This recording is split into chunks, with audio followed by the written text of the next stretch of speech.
Hi friends, good morning అందరికీ. Sorry నేనైతే కుదరక టాపిక్ దొరకైతే వీడియో చేయలేదు. స్ట్రైట్ టాపిక్ వెళ్ళిపోదాం.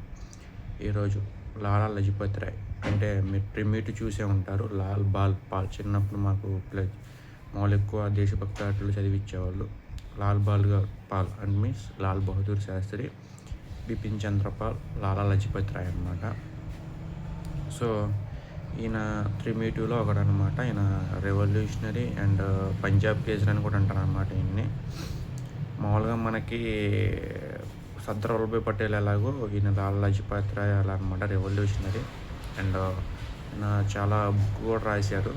అండ్ మనకి ఈయన పుట్టింది వచ్చేసి 28th జనవరి 1865లో పుట్టారు.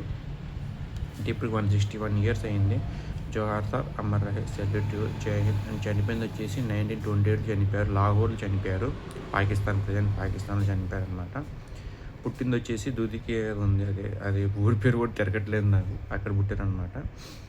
సో చనిపోయింది వచ్చేసి పాకిస్తాన్లో చనిపోయారు. ఆయన దాదాపు 63 years అయితే బతికారు అనమాట. కాకపోతే అప్పట్లో లాల్ బాల్ ట్రిబ్యూట్ చేసిన సేవలు అయితే మనం మర్చిపోలేం. లాల్ బహదూర్ శాస్త్రి గారు ఎలా చేశారు, బిపిన్ చంద్రపాల్ గారు ఎలా చేశారు, లాలా లజపతి రాయ్ గారు ఎలా చేశారో మనకు తెలిసిందే. సో వాళ్ళ సేవలు మనం ఎప్పుడు మర్చిపోకూడదు అనమాట. అండ్ ఈయన గురించి ఎంత తక్కువ చెప్పుకోవాలి, ఎంత చెప్పినా తక్కువే. నేను ఏదో చెప్పాను, ఎంత చెప్పినా తక్కువే. సో ఇలాంటి దేశభక్తులు అండ్ ఇలాంటి యుద్ధవీరులు, ఇలాంటి ఇండియాకి పనికొచ్చే మంచి మనుషులు మనకి ఎంతో అవసరం అన్నమాట. సో ఇక్కడి నుంచైనా దేశం మీద కోపంతో అండ్ విద్వేషంతో కాకుండా దేశంతో మీద ప్రేమతో, ఆప్యాయతతో అండ్ ప్రేమతో ఉంటారని చెప్పి మనస్ఫూర్తిగా ఆశిస్తున్నాను.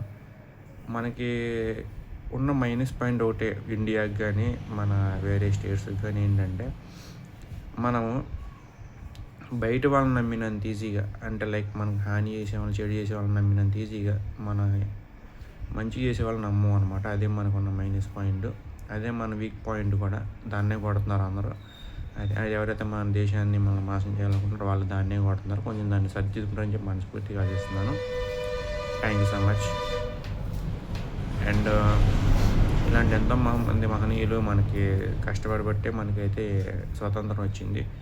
సో స్వతంత్రం నిలబెట్టుకోవడానికి చెప్పి మనస్ఫూర్తిగా ఆశిస్తున్నాను. Thank you.